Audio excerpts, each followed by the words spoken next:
and welcome to episode 88 of the Comic Watchers Show. I'm your host, Matt. With me, as ever, are Nick and Mike. And for this week, we have a very special guest hanging out with us. His name is, you maybe heard of him, Bryan Edward Hill, writer of such comics as Batman and the Outsiders, Fallen Angels, Killmonger, and he's done little TV stuff too. We might get into that. So, Bryan, welcome. Yeah, how's everybody doing? I'm happy to be here. How are you? Are you safe, healthy? Everyone you know healthy? Yeah, I'm holding it down, man. Like, when everything started to blow up, I'm not going to use the words because then YouTube gets weird, so I'm not going to do that to you. But when things started to blow up, I kind of figured we'd be in sort of the situation we're in now, So I was able to prepare like psychologically and physically and all that stuff, right? So I'm doing all right. My family's okay. I'm just grateful, man. I got resources. I work from home anyway, so this is not really that disruptive for me being a creative. I don't have any kids, so I don't have to worry about like school and all that stuff, and just me and my wife. So like,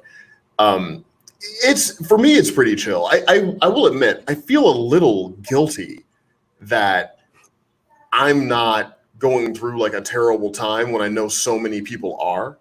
So I've been doing like a lot more charity, like donation stuff, like just figuring out like, what can I do out here? Like, cause I feel for people like restaurants and bars, and that's your whole livelihood. And, like, it's just a rough time. Right. So, personally, I'm good. I'm solid, but, I do think a lot about what can I do, just kind of like make it better in small ways, I guess.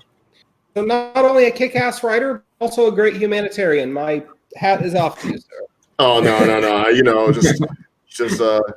I'm just a simple man trying to make his way through the universe. Oh, respect. Yeah, brought up Tamora Morrison for you. You know what I mean? Like we went to Django. Yeah. I didn't even go Boba. I went to Django. That's how deep I go. I'll just bring Attack of the Clones right in there. I'll start with that. I don't care. I'll take you down with me. Like I'm telling you, it's gonna be wild. Hey, we're all for it. We're all down. Right on. So, let's roll with a little Batman and the Outsiders to start off. So, issue 13 just shipped. The book's been going for, we'll say a year in terms in publishing time, but little COVID gap in there. What are your thoughts on the book so far? I got to tell you, it's our consensus, and this is no slight to any other creators, that it's the best Bat book out there right now. Oh well, man, that's I really appreciate that. Like, I'll be honest, fellas, it's very surreal. Like because this all started with me doing a run on Detective, and I forgot the numbers because I'm terrible, but I did like a 5-issue arc in Detective that had Batman, Black Lightning, and Karma, that villain I made up, and all that. And I got the call to do that while I was on Titan season 1. And so it was just a really surreal thing because I had just got done talking to Brenton Thwaites in a Robin outfit. And then I get a call about writing, Detective Comics arc. And I was like, wow, this is everything 13-year-old me wanted.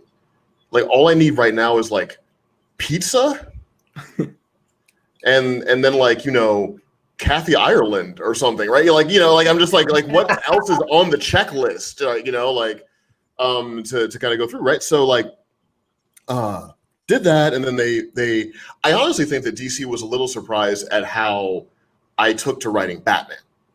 I think because I don't really advertise it, my love of Batman and all that. Like I love the character, my favorite comic book character, but Batman's like the Hamlet of comics, and you don't get into stage to play Hamlet because you probably won't, right? So you use it as an influence, but it probably not best to like aim your career at it. And when they reached out about Outsiders, it's like, yeah, okay, it sounds cool. Like we'll do it. And it was always meant to be kind of like my little punk rock Batman book among other things. And I'm really just flattered by how many people seem to be reading it and enjoying it and getting into it. I never really had ambitions to be like a big 2 writer, honestly. Like my first love is filmmaking. I do screenwriting for things I don't want to make. I like working in television. I like writing comics, But I was always more of like a miniseries, kind of like Killmonger. I'll get in, give you my 6, whatever, I'm out. Like Fallen Angels, like get in and get out, right? So this is the first time I've ever been doing like an ongoing, essentially, for as long as it's been going on. Postal I did, but that was original universe, wasn't legacy characters. I owned the continuity with Matt Hawkins, so I could do whatever I wanted. This was a little trickier, but yeah, man, it's been cool. And I dig the fact that people are vibing with it. I'm glad that people appreciate the way I present Batman. And I think maybe it's because there's so much continuity stuff going on right now that's just so visionary and cool, but there aren't a lot of places where you can just get like Batman, just like a straight up, like the bat signal shines and he gets in the car and drives through the waterfall and handles business, and even though we're a group book, we have Jefferson and Katana and Cassandra and Duke and, everybody in there. I always wanted it to be kind of an archetypal experience because when you're writing, these legacy characters and you're doing like DC or Marvel or what have you, for me, I look at the landscape and I'm like, what's the experience that the person can't get right now? And that'll be what I want to do. And it's all based on what's out there. So when I started Outsiders, there was so much brilliant, like deconstructive work. Like Tom was doing his deconstruction stuff, and like Detective was kind of approaching it. And Azzarello with the Black Label thing was a lot of deconstructing stuff. And I thought to myself, well, there's not really just a constructionist Batman monthly out there. Batman Universe, which was cool, but that was a little more like, kind of like almost like 60s influenced with like tonally and the rest of it. But I always think about there are readers out there who just got done rewatching their Nolan Blu-ray and they want something that just feels like straight up Batman. There's like Batman, no chaser, And I'm like, okay, that's what we're going to do with this book. And I'm going to bring Jefferson into it, but it's going to have that kind of classic archetypal feel because that's the kind of Batman that I'm personally into. And credit to Scott and Tom and James, who've been super supportive about letting me play around in that universe with some of their toys. So that's awesome. Cool. Yeah, absolutely. I think that's something that has gotten everybody really excited about Batman and the Outsiders is your approach to the character. So I kind of wanted to dive into, what Batman's presence means in Batman and the Outsiders and kind of how much free reign they give you within that continuity work that these other visionaries are doing and how that's impacted your approach. Well, there was a little pause at the beginning of the process when I had to make some adjustments based on things that were going on with some characters I wanted to use. And I don't want to get into like which specific characters they were, but there were just some characters I wanted to use that I could have used, but then couldn't because they were being used in something that was more like, part of the event, right? But that was really the only, kind of challenge to overcome. And it wasn't very difficult to overcome, like if archetypally what you want a character to do and you can't use that specific character, you just find other characters that can, bring that same energy, right? Making some adjustments. So DC's been pretty supportive, about what we've been doing and have given me a lot of space to, kind of work with characters and put them in situations that I think are interesting. When you're doing something like this, you got to always remember these aren't your characters. You're getting a chance to write them and add your perspective to it, do what you can. Yeah. But ultimately, you're going to leave the house at some point. So my goal as a writer is always to leave more options than I found coming in. Not that I found a universe in disarray. No, I didn't. But I don't want to be a writer that reduces options, right? Like, part of just going like Fallen Angels, like one of the reasons why I wanted to really engage Quanon and, the Hand and those aspects of that character, even though a lot of the characterization had not really dealt with that, for a while, is I just wanted to kind of put that in that, as Hickman's rebuilding that, I wanted to bring those elements and breathe some life into them in case someone else wanted to use them, right? Because I think they're kind of interesting, So same thing with like Batman and the Outsiders. I'm always thinking like, how can I got a new character in there, Sophia, right now. She hasn't really been tip of the spear of this because it's been more focused on Jefferson and Bruce and Ra's al Ghul and all that. But she's interesting and she's there and she exists now. And, trying to, like Lady Shiva. I've been trying to add some dimension to that character. Yeah. Again, not making her like, cuddly, but treating her like a real mother. Not like, one eyebrow cocked, sexy dragon lady that ends every conversation with the sidekick. I mean, we get a little bit of that because I'm down with the style, but in addition to that, I wanted to invest more into her relationship with Cassandra, so that it felt like, this is a complicated mother-daughter dynamic, or Duke and Ra's al Ghul through Ishmael, like reformatting his powers, right? Like, it's not necessarily a permanent change, but what it does do is allow me to have Duke explore who he is and what he wants to be. Because what I noticed out there was a lot of people that like Duke, but don't really know where he fits into the game, right? Like he's not Miles yet. Yeah. Everybody knows Miles, right? You know what to do with him, down to the point where you can make a PS5 game, and that actually is a big deal, right? Because if a character is so realized that someone else can know how to freely adapt that character into another form, then it works. When I do screenwriting meetings, and let's say someone's pitching me an idea that they're looking for a writer on, or they got a graphic novel or something they want someone to adapt. I do a lot of that work, right? So my first thing to them is always, how does a kid play this? And they're like, what do you mean? I'm like, how do I go into my backyard and play it? Right? And that's my rule.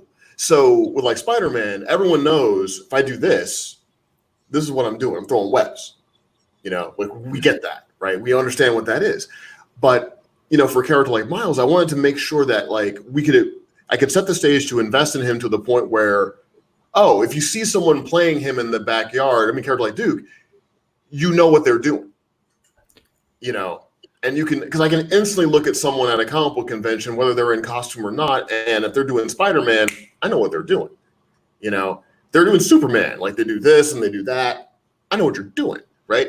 So I'm always looking for those iconic things. And in order to get there, it just takes time, and you got to kind of take a character one way to bring them another way, and then build those things brick by brick, right? So it's great to have the freedom from DC to be able to explore it. And they've given me space to kind of make it work. So no complaints so far.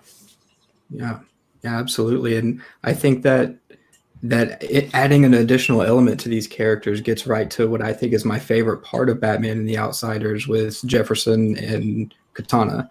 I feel like there's something new developing there, and you've really kind of branched out to explore that more in this series. Can you talk about a little bit more of their chemistry and what you hope to bring to the table with them? Well, yeah, it's when I think about characters, I think about them like real people. Like the first part of my process when I start thinking about plotting or anything is I don't worry about the act structure and all of that. I just, in my mind's eye, I put the characters in a room and I let them talk.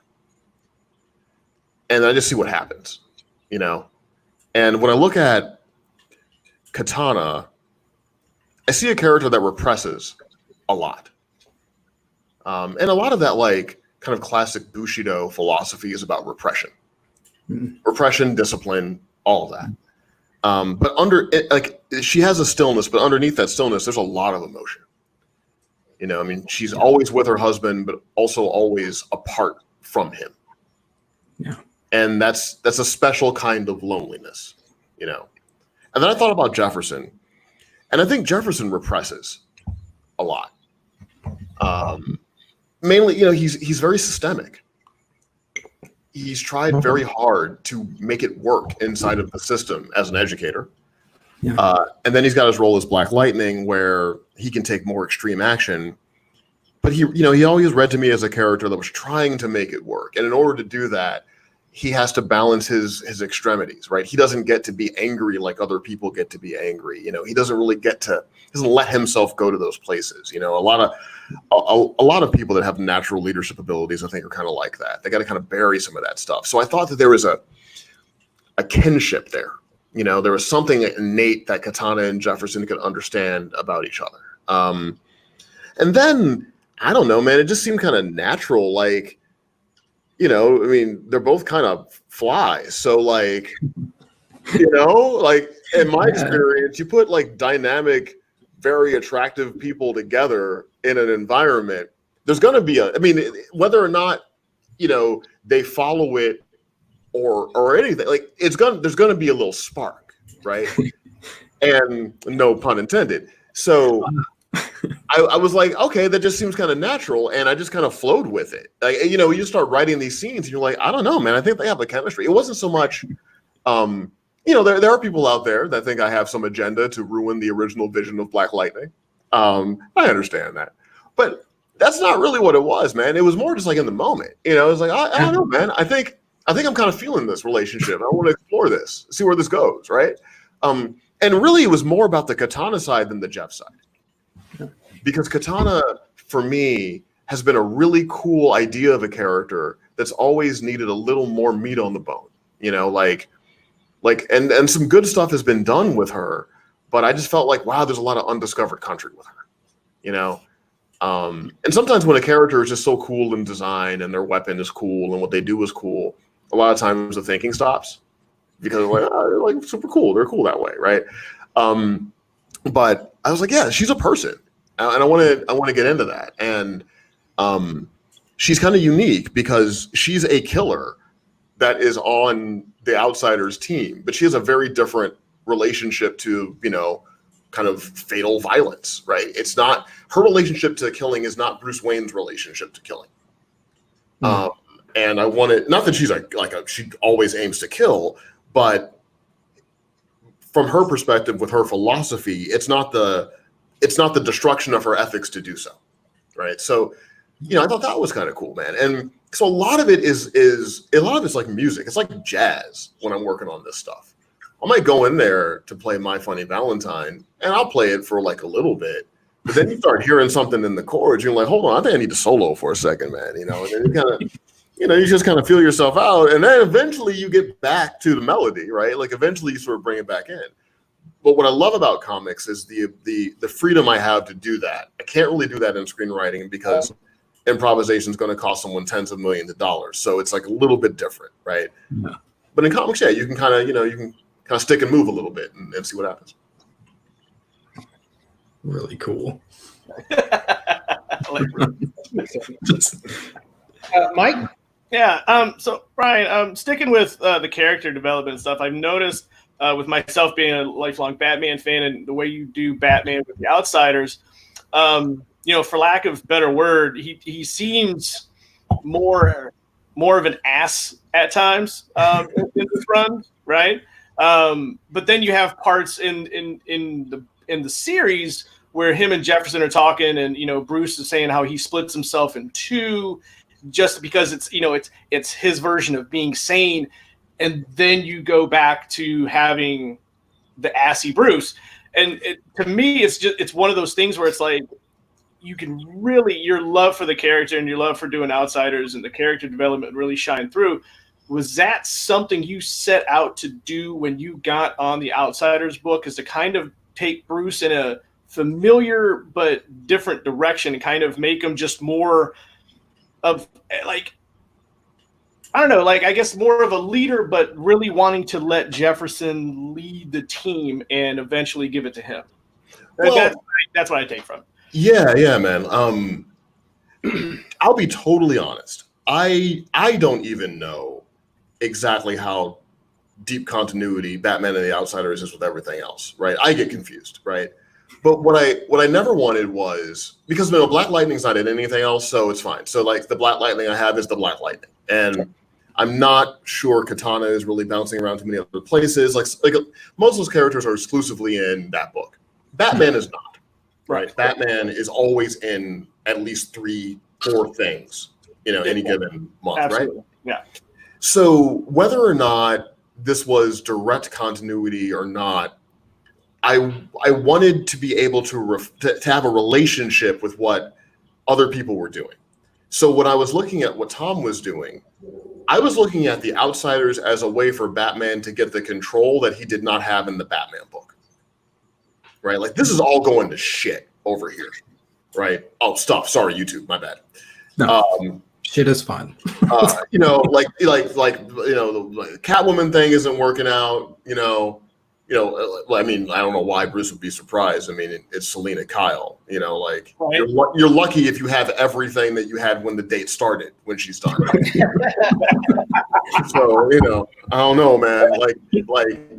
And so yeah, so but he was going, and Tom was putting him through all these things I thought were really interesting. Like Tom is, I love Tom, man. Tom's a great dude, right? So, and I checked in with him real brief, and just like, hey man, I'm thinking about doing some things, and he was like, yeah man, just do whatever you want, But what I wanted to do was kind of create an emotional relationship between the books. So I always looked at like Outsiders as Bruce being like, you know what, I need to have a thing that I can control because the rest of my life is totally out of control. No. And I need to have that feeling. And so that's where it started. Just so I could understand as a storyteller what the relationship between those two things were. Now, when it comes to Bruce's characterization, I think I'm probably like super influenced by Michael Keaton, honestly, because that's what I grew up on, right? Yep. Like June 23rd, 1989. I still got the ticket stubs. I got a little scrapbook back in St. Louis. That's just all like that year. Like I have all of the remember those like trading cards they used to have with movies? I had a lot of those. You get the whole box, right? Nice. So I have all of them. I have all the trading cards from the '89 Batman. I've got the ticket stubs from the first time I saw it, and then I saw it again that same day. Got both those ticket stubs. I got clippings from the Entertainment Weekly, kind of thing. The little movie magazine stuff too. You get the supermarket, right? So I was just a huge fan of Batman. I mean, I loved the character before the movie, but the movie just really spoke to me, right? So, like, when you brought up that scene about him, talking to Jefferson about being split in two, that's actually a nod to Batman Returns. If you think about that scene when he talks to Selena at the end, right?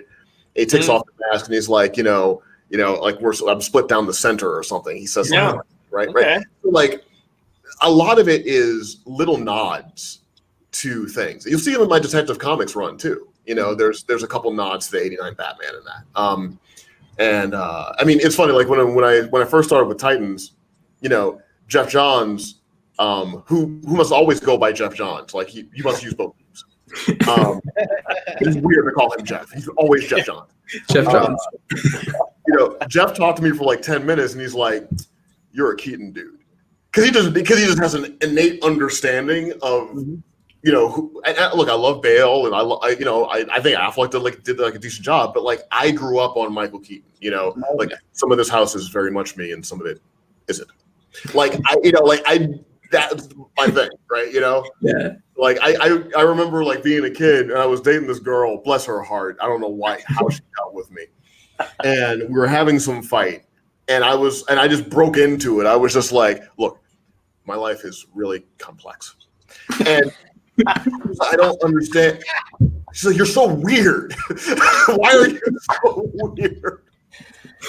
Oh, that's great. Yeah, so I think a lot of that just comes out of that, like that and animated series too, right? So like a lot of my influence is like, I mean, obviously like Frank Miller, Grant Morrison, Denny O'Neil, that kind of stuff in the books. But also '89 Batman, I think it was '92 Batman Returns, and then the animated series. Just like with the Ra's al Ghul stuff. Like my Ra's al Ghul is very much, the detective Ra's al Ghul from like that's great man. Yeah. Yes. That's kind of like that. That's what I hear, right? Because he was never a character that got a lot of episodes, right? So when you're a kid, right. And sometimes TV Guide would give up the game, sometimes it wouldn't. I remember like you saddle up to animated series and you turn on TV, and then you would see something, you're like, oh, it's a Ra's al Ghul episode, right? Because he didn't get that many. Eyes peeled, yeah. The Joker had like 11 every season, right? He had tons of Joker, Yeah. But I remember I get really hyped about Ra's al Ghul, and I got really hyped over Two-Face. Ooh, Like that 2-part Two-Face episode when he's like, Harvey, peaceful dreams, nightmares, I will save you. Like, I was just like, yo, that's what I need.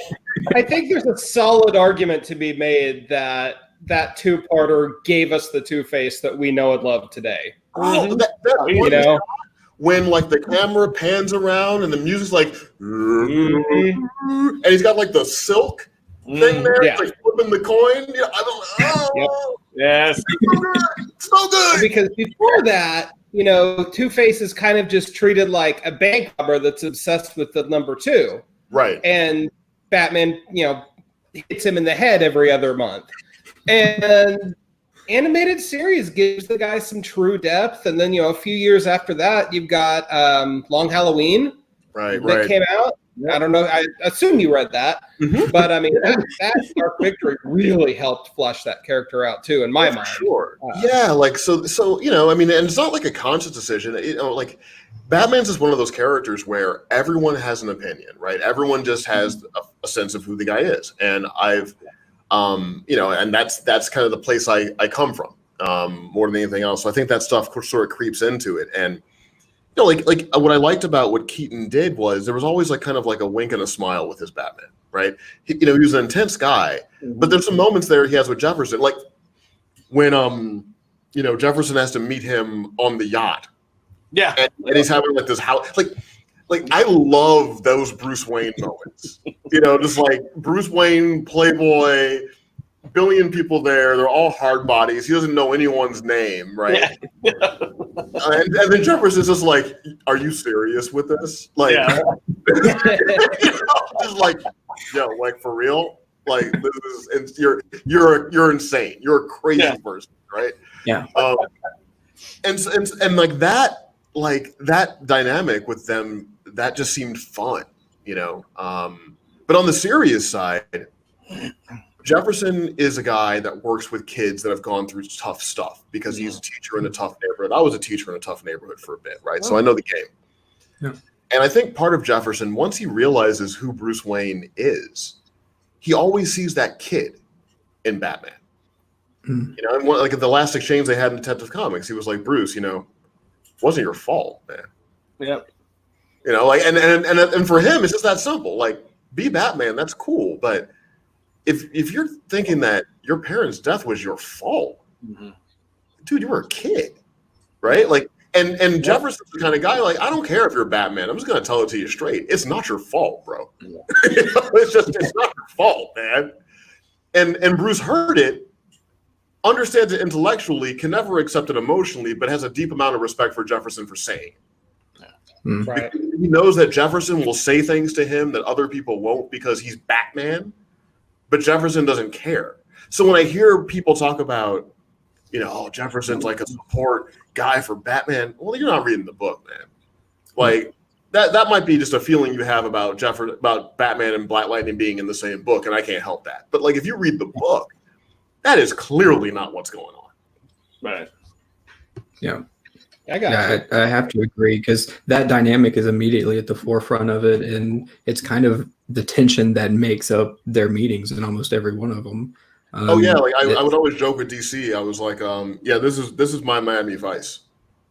And that's kind of the reason why I had Jefferson meet Crockett on a boat. Like that was like a little like, this is my Miami Vice. Like if I did a mini series, it would be Bruce Wayne and Jefferson Pierce go undercover in Miami for 5 issues to handle some stuff. Nice. Would they have powder suits? Yeah, And pastels. Yeah, you gotta have the whole look. Oh, I might just set it in 1987 and just do it. There you go. And just petition after this episode's going up. Score playing in the background. Coke wafting on the breeze. Yeah, I can see this. Like, yeah, I would totally do that. Man, that's my Black Label book. Oh yeah. So I want to ask, and if this winds up being too sensitive of a topic, I mean, shut me down. We're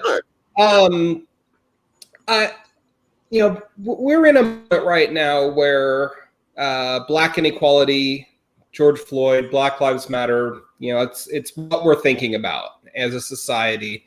And I wonder, from your perspective as an African American writer, how does Black Lightning fit into that conversation? That's a really good question. It's something that's on my mind a lot. Just because that, look, I don't want to say unfortunate, but the fact of the matter is a character of color rarely gets to just be the character. They oftentimes become symbolic of the culture they represent, right? Like in a way that a white character won't. You know, like, so like you're not going to judge Hannibal Lecter against all white people, right? Like he's just Hannibal Lecter. But if he was like Idris Elba playing that character, there's like an extra component there, right? It just because of the way society works. So it's always on the mind. But to be totally honest, I can't let that affect my storytelling. So the character is the character. So Jefferson is a good guy, and he's going to do the right thing most of the time, right? Like as a character works. And because of that, he is a role model. But if I was writing another character that was black, like Killmonger, for instance, well, I got to honor who the character is. I can't worry about the societal effect of Killmonger, right? Like, I just got to write who he is, you know, and be honest to what the character is. So I think about it, but I can't let it govern, you know, the thing, right? Like, I think readers are smart. I think readers are smarter than we give them credit for. I don't think people need to get lectured to. And frankly, I don't think lecturing at people makes a difference, right? So while I can't make it my intention to change the way that a person might look at black people through Black Lightning, because that's a fool's gold, right? What I can do is do the best job I can writing the character, make them three-dimensional, and hope that may have some sort of effect like that, you know? But it's just something like we're in a moment right now. And to be honest, you know, like I never thought we'd be in the moment that we're in. You know, it's like the energy that younger people than me have for this is really impressive because they are fighting and winning battles I thought were kind of lost. You know, and I just assumed I'd be walking past Confederate generals the rest of my life, right? Like, you know what I mean? Like, I just never, come on, man. Like, they ain't gonna change. This ain't gonna change. And then to see like Mississippi change the flag, I was like, yo, are you serious? Like, yeah, y'all like really did that, you know. And I remember like growing up in St. Louis, man. So we used to have these things called lawn jockeys. I don't know if y'all know what that is. Mm-hmm. So lawn jockeys are like these plastic figurines that you put out in front of your lawn, and like that hold a lantern, and you know the lantern is plugged in and it lights up, so you can walk up to the door and see the door. It's like a little lawn thing, like suburban Midwest thing to have. Well, they used to have these like really kind of caricatured out black ones that just had like giant pink lips, and they were like cold dark, and they were holding these lanterns. And I just remember like going to school and you'd see them in front of houses, right? And some of those houses would have Confederate flags. And you're just like, well, those are battles we're not going to win. You know what I mean? Like, that's just what it's going to be. You just got to get used to it. And it's really interesting to see a generation younger than me, like in their 20s, you know, that's where a lot of this energy is coming from, 20s, late 20s, you know, early 30s, being like, no, we're just not, you know, we want to relitigate this stuff. So like, you're in this moment where all this stuff is happening. But ultimately my job is telling the best story I can. And I can't protect Jefferson because he's a black man. You know, I have to write the character. So if the character is going to go off with Lady Shiva and maybe like, you know, consider doing something a little gully because he's mad about his friends getting killed, I got to ride that beast out, right? So, yeah, you know, it's something you think about. Now, if I was working like American Carnage, for instance, well, I'm poking the lion now. You know what I mean? Like, I love that in the middle of it. Like, I'm kicking the do-do, hitting the flow. So I can't, you know, you gotta think about what you're doing and the effect of what you're doing and kind of carefully calculate things because of what it is. And ultimately what I believe is hopefully multidimensional escapist fiction. My goal there is to entertain, right? And do it in a thoughtful way. So I appreciate the conversation about it because I think that's great. But I need to stay the course and just tell the story and sort of let that happen around me. If that makes sense. Yeah, that does make sense. Yeah, because do you watch Black Lightning, the show, at all? I watched the first season. Okay, and it's I was hard just for me, curious man. if that impacted you at all. Yeah, no, I did. very heavily skews towards social justice. It really does, and I think it's cool that it does that. Like, it's how we approach these things is kind of all different. And I'll be honest, I don't know how effective fiction can be at changing minds when you come at it from the front. Yeah. I remember a conversation I had with Spike Lee when I was an NYU student. We were in an elevator together, and he had just given a lecture. I snuck into it because it was a grad lecture, but I snuck into it. I was an undergrad kid. I didn't care. As much debt as I was getting involved in going to NYU, I was going to get into that lecture. What you going to do to me? So I got in that lecture, and then we wound up being in the same elevator. He was around a lot. He's a cool cat, Spike Lee. He's a cool guy. And we were just talking about movies and how movies change things. And he was like, don't worry about naming any of my work, but what movies do you think really affected race relations in America in like a positive way? And I thought to myself, and I was like, Lethal Weapon. And he looked at me, and I was like, I feel you, I get it. But racists watch Lethal Weapon, and they wind up accidentally falling in love with the middle-class black family, which might actually change the way they treat that person they work with the next day. Anti-Semites aren't going to watch Schindler's List. It's not on their playlist. I've talked to them, trust me. Right? They don't engage that. So I think sometimes, the Trojan horse of it can be more effective if you're really trying to counter program, right? So what I try to do, look, American Carnage is very much about politics and race and all these different things. And so it's for an audience that wants to engage that conversation. They know it's coming at them like a pit bull, right? But when I think about my other work, I like to take the politics of it and extrapolate it out to ethics. Because people are much less defensive when you're talking ethics over politics, right? So if I'm on Twitter, I can say something about like the president or, a senator or whatever, and then the people that agree with me will thumb me up, and the people that disagree with me will say something snarky and then rinse and repeat, right? But if I start talking about the ethics of a thing, divorced from the individual sort of political definitions we give to it, I find that I get much better engagement. So I try to make sure that my work always has a philosophical core, but depending on where I am, I don't always aim it straight at the politics of it, So instead of like lecturing, not like lecturing, I shouldn't say that because that sounds like I think people are browbeating. I don't mean that, but I could talk directly about impoverished inner cities and the need for community investment, to reinvigorate the educational system because it's much easier to prevent criminals than to stop them, right? Sure. Or I could emotionally bond you to Jefferson's experience as a teacher who works without resources so that you can feel the effect of it, right?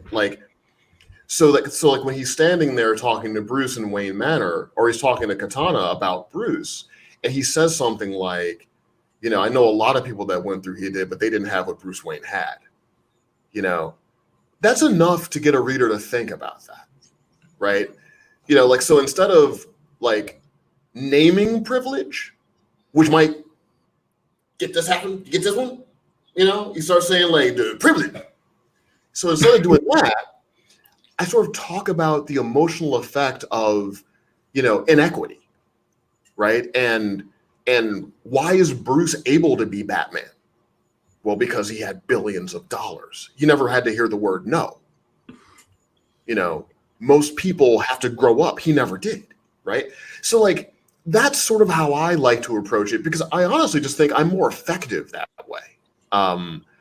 With American Carnage, I was really surprised because I got a lot of people who I thought would never read a book like that, engaged it and enjoyed it and talked to me about it on Twitter. And one of the things that I got from them was it didn't tell them how to think. I presented the world, but I let you make your own choices. And that's kind of how I feel as an artist, man. I I can't tell you how to think, right? Like I don't want to do that. But what I will do is I'll present a world, a narrative world, situations, ethics, philosophy, what have you. You figure out how you feel about it. But if I can get you thinking, then at least I'm doing something. You know, I'll let other people, you know, like whether you're talking about like Sam Seder or on this side or Ben Shapiro on that side. Look, their job is to tell you how to think. You know, you know what I mean? I'm not going to do that.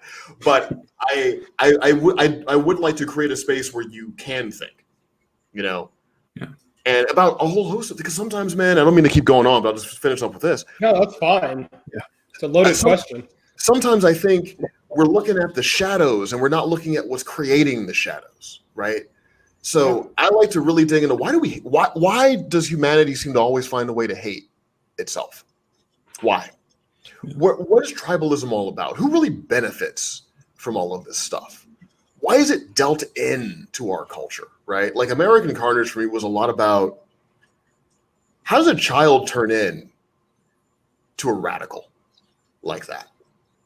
You know, like whenever I see a horrible person, and I mean horrible is judgmental, but whenever I see a person who's done a lot of horrible things, who has a worldview, a mindset that seems so alien and so destructive, I think about like you were a kid once.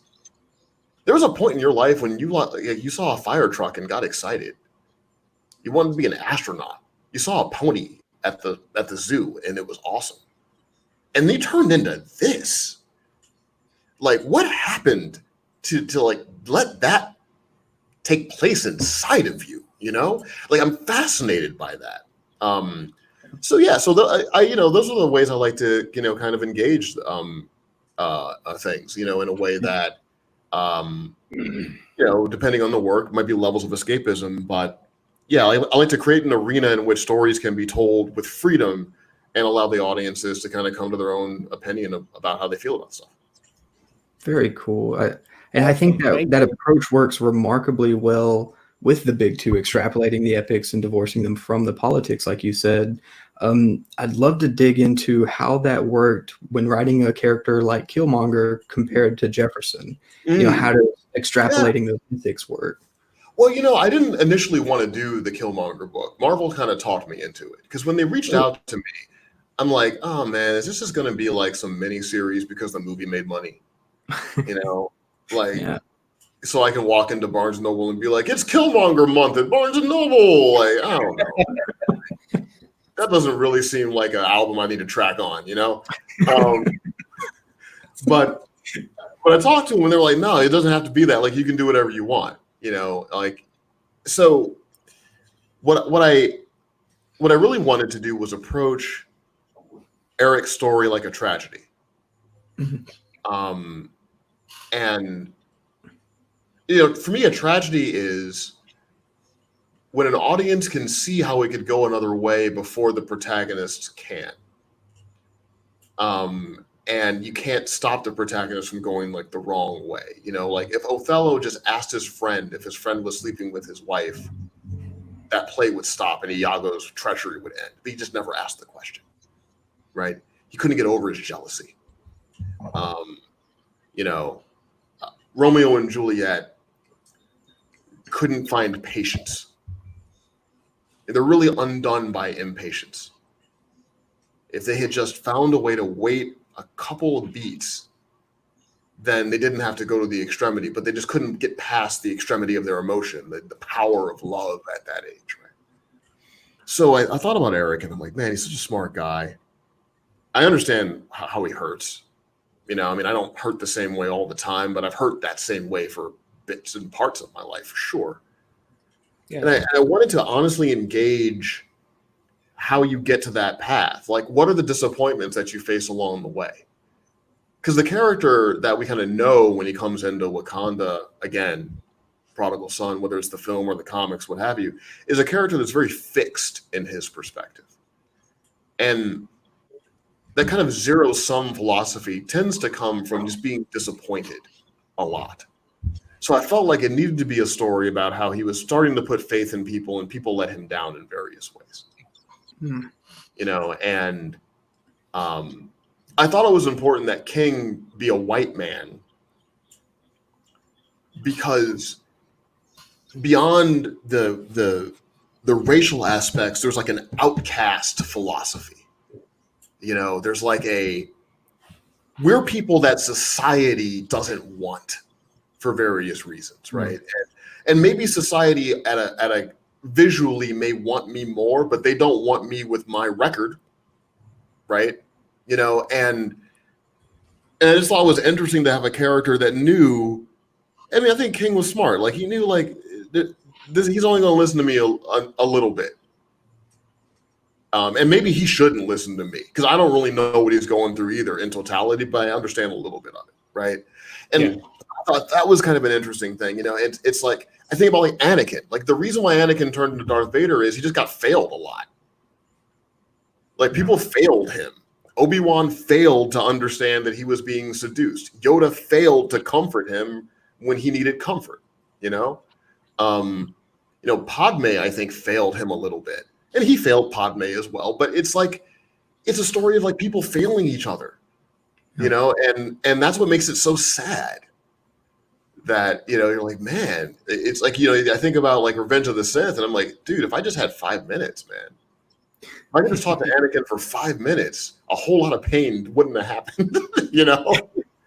Like, if Mace wouldn't have just sat with that kid, and if Mace was just like, listen, Anakin, let me learn you a little bit. Like, if he just like sat there. And so I think about that in tragedies a lot, right? So what I wanted to do was do what I didn't even know if I had enough talent to pull off, and maybe I didn't pull it off, but what I wanted to do was tell a story about a character whose fate we know in a way that makes you feel like it could still go a different way. You know, but things happen. And he, you know, and he was failed in ways that he's justified to be angry about, but he couldn't quite get over that anger. And you ask the question that, like, does a person have to, right? Should a person have to be a monk? I don't know. But that was another example of just presenting the story the way I saw it and letting the audience, the reader, kind of figure out how they felt about Eric, right? Like, if you're still down with him at the end of it, I understand it. You know, if you're like, you know, I wish it would have gone another way, I get that too, right? But yeah, like, that's kind of what that came out of. Yeah, very cool. I feel like if maybe Jefferson had a minute to talk to Eric, things would have been a bit different, because those two have a dynamic. I feel like one could benefit from one another. Yeah, I think so. I mean, Jefferson, you know, like, I think Eric would get Jefferson to understand that he doesn't need to spend the rest of his life making people comfortable with what he is. And I'll be honest, I think that's holding Jefferson back. And that's part of what Batman's doing with him. Yeah. I think Bruce looks at him and is like, you have elemental power. You've got power I couldn't even imagine having. You know, when I think about Diana, Clark, and myself, you should be mentioned with us because your power is at that level. Yeah. And I think what Bruce sees is he understands, you know, kind of Jefferson, you know, in the DCU is sort of like, I kind of get in where I fit it, you know? Got my little space, my little work, whatever. And I think Bruce always wants people to live out loud because he's one of the loudest living people in the DCU, right? I'm a walking bat and a detective genius. What? Right? You know? It's true. I'm gonna fight Superman. I don't have powers. What? Right? And even Superman is like, I can't understand. I mean, how is Batman kicking my ass? I don't understand. It's like befuddled. Like, the arrow had the kryptonite in it, and then the gas, right? So it's the gas. Yeah. And he has the armor on. But he just worked it out while he's getting his ass whooped, right? So I think Batman just got like that thing, you know, and so I think, you know, Eric would tell that to Jefferson, and I think, you know, Jefferson obviously would talk to Eric about the necessity not to, you know, kind of follow all your adolescent urges, right? Just because you're justified in doing something doesn't mean you should do it, you know. And I was talking to somebody on Twitter like about anger and how you handle anger. And look, if someone, let's say I'm walking in the grocery store and someone calls me a racial slur, I could be angry about it. I could be justified in, like, you know, lashing out at them. Probably not going to make that situation better. right? It's not going to change the way they think. It's not going to make me feel better. So what I would rather do in a situation, I've been in that situation, is demonstrate how I don't have to let a person trigger me. And that means that we don't have to let other people trigger us either, right? And so like sometimes, it's selective, but you don't want to get to the point where you're repressing everything all the time. You're never expressing yourself, right?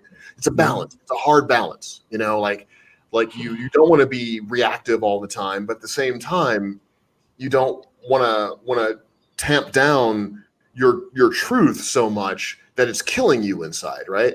So I think Eric would see that and he'd want Jefferson to set that free, and Jefferson would want to have Eric maybe regulate some of that stuff. It would be an interesting conversation. It would take a lot of legal paperwork to make that conversation happen. It might be a cool conversation.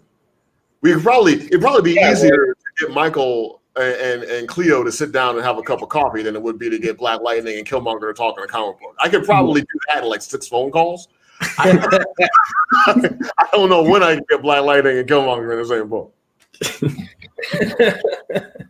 I guess that's a competition. I mean,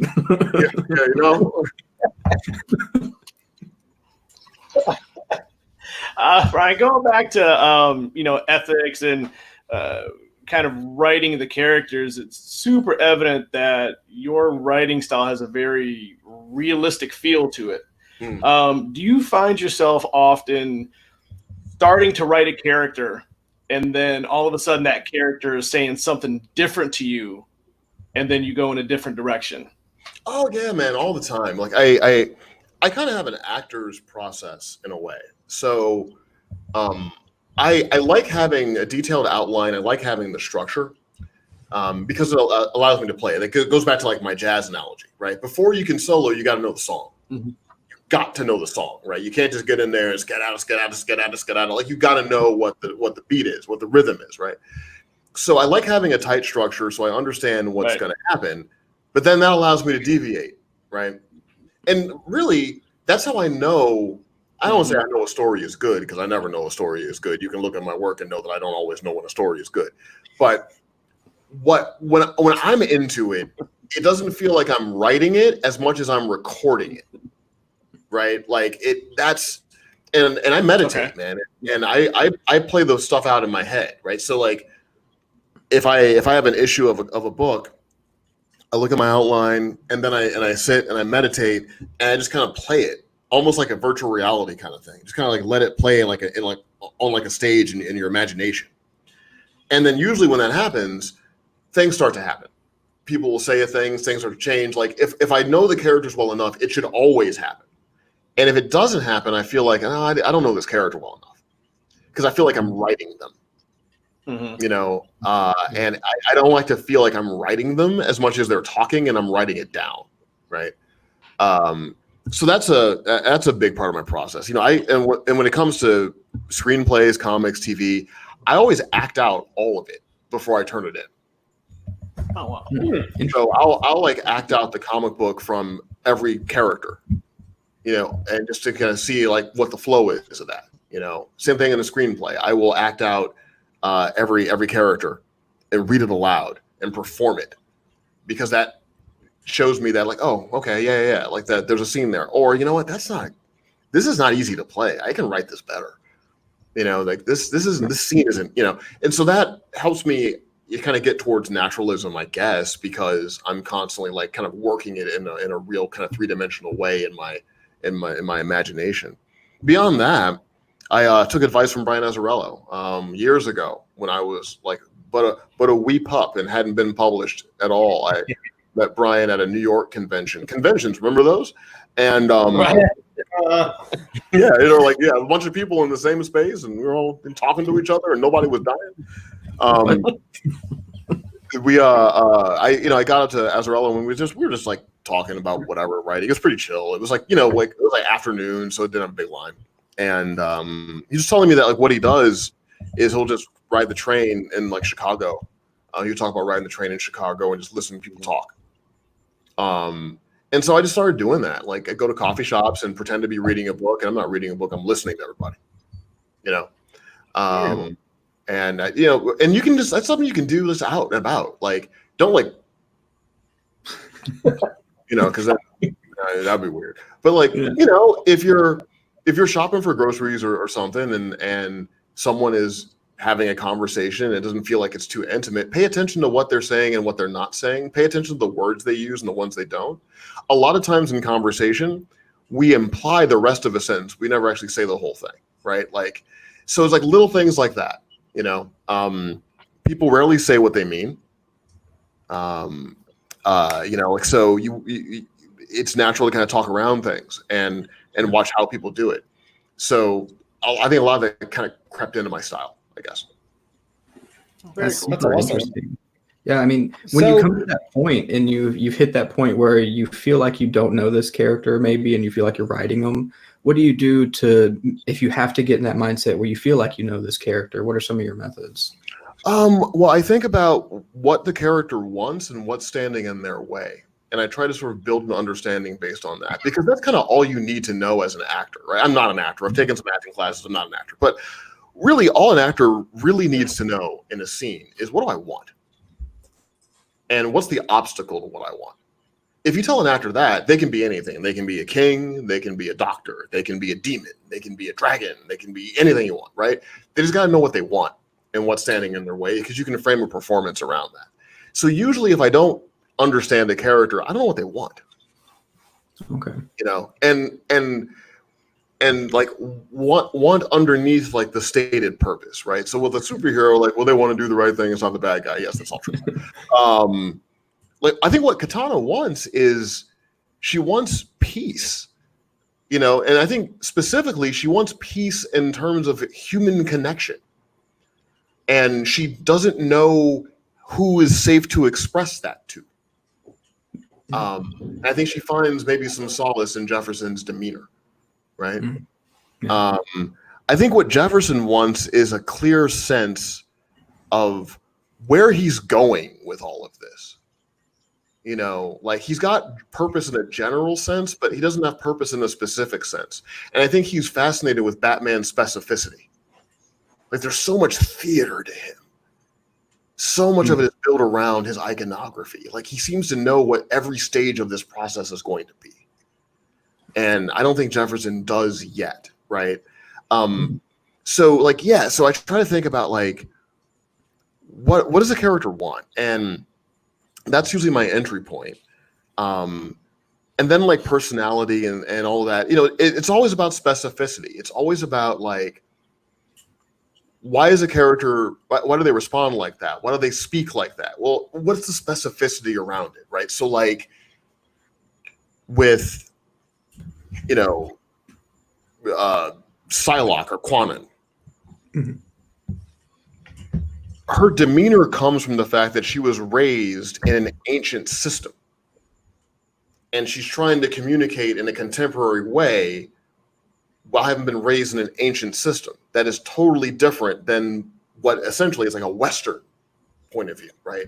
Yeah. She's in a very brutalist kind of, like sectarian Eastern point of view, which means I don't feel the need to be polite the way you people are polite, right? Like, I don't understand all of what you do. So it's not like just style. It's not like, oh, she's like this really pretty Asian lady, so she just says few words and squints. Like that was, we're past that, right? We need to like invest that and make that real. So it's more, just how do you put some real detail in that, and that's really how I get there. Is like, I got to figure out, like, what are the like Hal Jordan. I've never written Hal Jordan, but if I was going to write Hal Jordan, I got to go back to Fighter Pilot and what is that? How are those guys different? Because he'd be different in the same way, like, where I'm writing Dick on Titans, like, he raises a gymnast, with Batman and the rest of it. What are the specificity around that? What's it like to be a person that never worries about their body failing them? What kind of confidence does that bring, right? It's a certain kind of confidence. To know that you're probably not going to trip and fall, to know that you can hop over the fence, right? Like, I was going to go on a walk yesterday, and I was trying to do social distancing, so I wasn't like getting really close to people. and there were people coming my way, and it was like one of those construction barriers, like those cement barriers, right? And I was kind of on the other side of it. So I'm like, okay, I'm just going to hop this and then let these people pass and hop back. And I did it, but I had to really think about it. I had to be like, palm here, get this, am I going to land too hard in this football knee? Like all of this stuff, right? And Dick would just be like, whoop, whoop, right?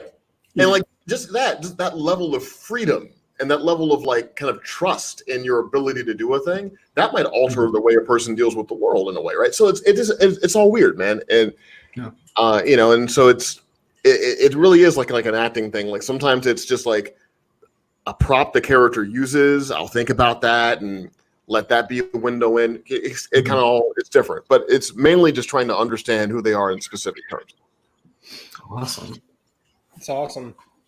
So, and we've been going about an hour now. I just want to make sure you're good on time before I get into anything else. I got like 10 more minutes and then I got to bounce. Okay. Hey, so I feel like we could probably do like a whole nother hour just talking about X-Men, Fallen Angels, so on, and anything else. But I was actually just really curious when the first new wave of Dawn of X books came out.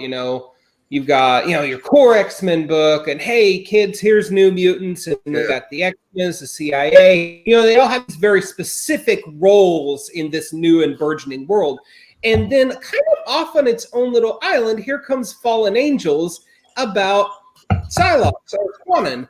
And it sort of stands out in a very unique and interesting way from those other Dawn of X books. And I'm just dying to know how it came about, especially at that time and place when they were reading the X-Men. Well, it really started because Hickman and I are friends. He's just like a buddy of mine, right? And so, because when I first met him when I wrote a book called Romulus that my friend Nelson. Okay. Yes. I met him at an Image Expo. It was a panel, a strange panel. It was me, Hickman, Karen Berger. I forgot who else was on that panel, but anyway, it was a strange panel, right? And I just dug Hickman. He was a cool dude, right? He kind of had like a sort of like Michael McDonald Doobie Brothers thing about him, man. And I was like, this dude is pretty cool, like, what a fool believes. So I was like, all right. So I was down with it because I'm a Missouri boy, It just reminded me of like Missouri folks. I think he's from the Carolinas or something, but he just kind of felt like folks. So we've always been trying to find something to do. And he reached out and said, hey man, I'm doing this X-Men thing, and there's it'd be great if you come in and do a book. And I told him, like, okay, but I'm just gonna tell you right now, with my schedule, with the screenwriting, with the television, I'm trying to get into directing, like I can't be writing an X-Men book every month for like the next 2.5 years. Like I just don't have it right now. Like pretty much with like Outsiders, and I think I was working on an Angel at the time. And I always have my little mini-series projects that are cooking up, like original stuff I'm doing. I couldn't give that kind of like full-throated, like, yes, that's what I'll do, right? I'll be the Brown Ranger. And so he was like, cool. It's like, it's kind of figure out where you want to get in where you want to fit in. And I just looked at what was being built, thought it was like super cool. But it was very broad. All of it was super broad. And what I wanted to do was do something a little more intimate. And just kind of focus on, kind of a character that was like leftovers, honestly. Like once, Elizabeth, takes on the mantle, right? Then, well, okay, like what happens to Quanon, And like this is a really interesting character, not like to just leave there. So I thought there could be something really, really fun about exploring that character and keeping that character alive going forward, right? And I was in like a weird like kind of Frank Miller mood, honestly, man. Like I'd been like reading Ronin and Elektra Assassin, and that was kind of on the mind. I've been looking for something that I could do that was a little surrealist, like just a little kind of out there. And so this felt like a decent space to kind of deal with that energy. yeah, so that's really kind of how that came about, right? Like, and it wound up being like kind of controversial, and some people really liked it, and some people really hated it, and people were yelling at me on Twitter about it. And I think I honestly underestimated how many people were going to pay attention to it. I literally thought, like, man, you're gonna be reading House of X, you're gonna be reading Teeny's book, you're gonna be reading Ben Percy, you ain't gonna get to this. You know, like this is just gonna be like, you know, backpack track for the weird kids like me, right? Like I didn't expect like, and so when like the attention came on there, and people were yelling at me about like, well, you know, Laura and issue something, she said this, and then you said the opposite, and I'm like, whoa, sorry, you know. So yeah, so like it was fun to do, but I think I just vastly underestimated like who would be approaching it, you know, like I thought it was just like, I looked at the other books, like these are the books because they all have the names of the books, right? Like you got the X-Force and the Excalibur and the other thing, these are like the names, right? I thought this was just like, oh, you know, if you wanted to catch like a kind of a weird little story set inside this world, then go ahead. I didn't really feel like it was equal at the round table with everyone else's work. You know, I thought it was the first of explorations in what Hickman was doing, you know, outside of like the stuff where you want to keep up with the continuity of it. And I guess the way it was presented as a different thing. And I always knew it was going to be a miniseries. I knew it wasn't going to be, you know, an ongoing, you know, it was always finite in my mind. And, you know, and Simon's got a really like kind of interesting fever dream style. It kind of reminds me of Jay Lee in a lot of ways, right? So I was like, okay, like we're like definitely like punk, you know, in this like Coachella lineup. Yeah. And so like, yeah, I mean, that was kind of what it was, but I'm in such a bubble, man. Like I never know who is reading what, you know, like I still feel like a guy standing on the other side of the table hoping someone will sign my book. You know, like I don't feel like a real screenwriter. You know, I work with them every day. I don't feel like one. Even when I'm on set on Titans, man, I'm like, what are you doing? What are you doing? And I, you know, I have a video on YouTube about imposter syndrome and like how to get over it, because, you know, I go through it. I don't let it stop me. But yeah, if I could, not that I have a regret, but if I could go back and deal with it, I think I would have probably done something with more of a robust kind of continuity tied in arc plot than what I wound up doing, which I think still is interesting. I think it's more interesting now than it was then, honestly, right? Because I think like if you just want to go to a bookstore and pick up an X-Men graphic novel, you don't have to know a lot about everything else that's happening in that universe. I think you can get a pretty cool read out of it. Yeah. But if you were like every 2 weeks, House of X debating this, and there was a butterfly on the third panel of the fourth page, and we know what that means. Like if you're that reader, then I didn't really have much for you. And that was just my bad. So if you're mad at me about Fallen Angels, my bad. I'll do better next time. Bad Bryan. That's so funny because I was basically that X reader, just kind of tiptoeing around X fandom, and I was like, "Hey, Fallen Angels looks cool," so I was one that really enjoyed it, and it makes more sense. I think it catered to what I was looking for out of an X book. Well, yeah, you know, and sometimes, man, it's just time and place, right? Like it's, you know, with comics, it's always tough because there's so many comics asking for so much money from people, and everyone can't buy it all at the same time, right? Like I got people on Twitter, they're like, yo, man, like, I'm sorry I didn't, you know, get to Batman and the Outsiders until like the trade came out. I'm like, dude, you got to it when you got to it. It's cool. Like, you know, and how much money are you going to spend, you know, on this stuff? And you figure like, all right, if a reader has $40 they're going to spend a month on comics, then a good like 30 of those dollars are to Superman, Batman, you know, like the joints they're into.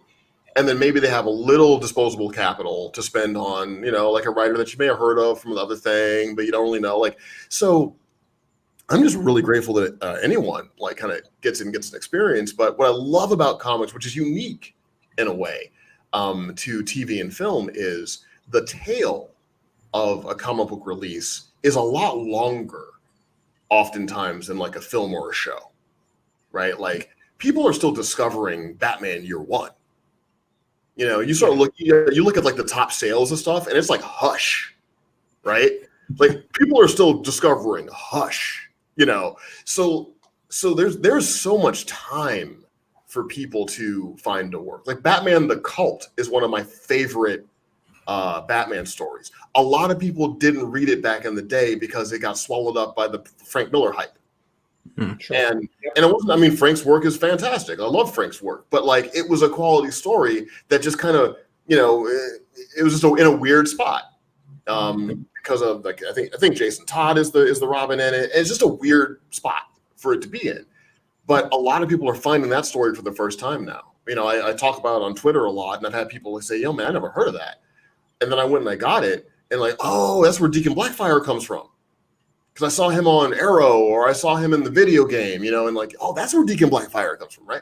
So like, you know, I feel like if you're thoughtful about it, eventually the work finds the people who really enjoy it, right? And so my thing is always making sure that I'm invested into it when I'm doing it. You know, like I get emails about like the prose stuff I put in Fallen Angels that everyone didn't read, but a couple people read and they were like, yo, man, this is awesome Ghost Dog. You know, they're like, yo, Bryan was on some Hagakuri in this, man. You know, oh, hey, Mashimas, you know, and then that's really fantastic. And I think Zeb is taking her into his own series. I forget the name of it, but Zeb's a really, really fantastic writer. He's a sweetheart, man. He like checked in about it. And he was like, yo, man, you know, I'm just gonna get ready to do this thing. I want to check in with you. I'm like, dude, just do your thing. But I'm really excited about what his work is, you know. And yeah. So that, yeah, I guess that's my Fallen Angel spiel. Well, Bryan, I think we've hit the ceiling on your time, and oh yeah, my wife is going to kill me because I got to order some sushi on Postmates. I made a promise. And you need to get that going. You know what I'm saying? Like, you know, I'm sheltering. But they can bring the fish to the kid. I know it's been a hassle trying to get synced up, but man, that Titans writing room calls you got to answer, and I understand. I'm always not personally, but maybe someday. But anyway, this is Comic Watchers number 88. Bryan Edward Hill, our guest. I'm Matt. This is Nick. That's Mike. Thank you all so much for listening. Check us out on Spotify, SoundCloud, iTunes, anywhere finer podcasts can be found. Thank you and good night.